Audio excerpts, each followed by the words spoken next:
योग न मेरे सुख के कारण है न दुख के कारण है। क्यों कारण नहीं है स्वामी जी? इसलिए कारण नहीं है कि पंचभूत का पंचभूत से क्या बैर।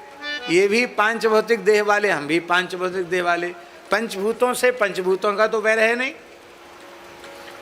फिर हमारे में कर्मेंद्रियां ज्ञानेंद्रिय, उनमें भी वैसे ही ज्ञानेंद्रियां कर्मेंद्रियां, तो इंद्रियों का क्या बैर। फिर इंद्रियों में शास्त्रीय देवता हैं, तो देवताओं का देवताओं से क्या बैर। न ग्रह दोषी है, न कर्म दोषी है, न काल दोषी है। तब सुख दुख का अनुभव कौन करने वाला है? कहते मनः परम कारण मामनंती। मन ही कारण है। मन अनुकूल वेदनीयम सुखम, अप्रतिकूल वेदनीयम दुखम। मन जिसे अनुकूल मानता है वो सुख बन जाता है, और मन जिसे प्रतिकूल मानता है वो दुख बन जाता है। और मन मनमोहन में तल्लीन हो जाए, भगवान में समर्पित हो जाए, तो क्या सुख दुख रहेंगे? बिल्कुल नहीं रहेंगे।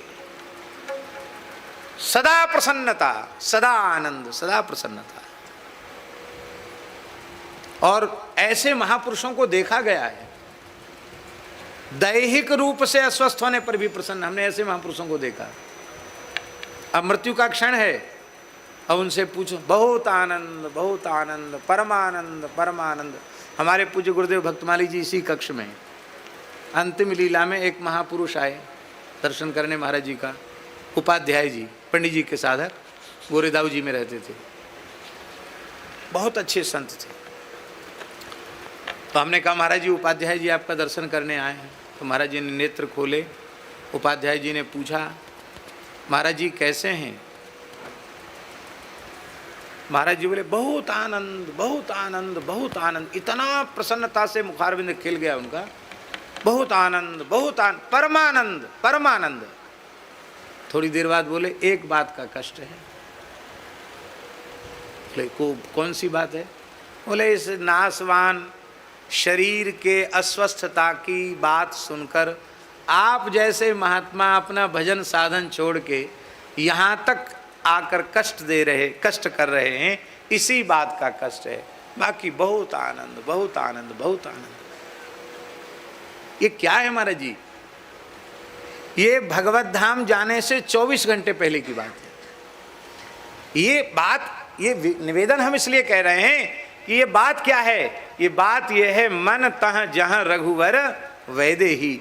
जब मन श्री युगल सरकार के चरणों में लगा हुआ है तो देह की सुध रहती किसको है? हाँ, धन्य है।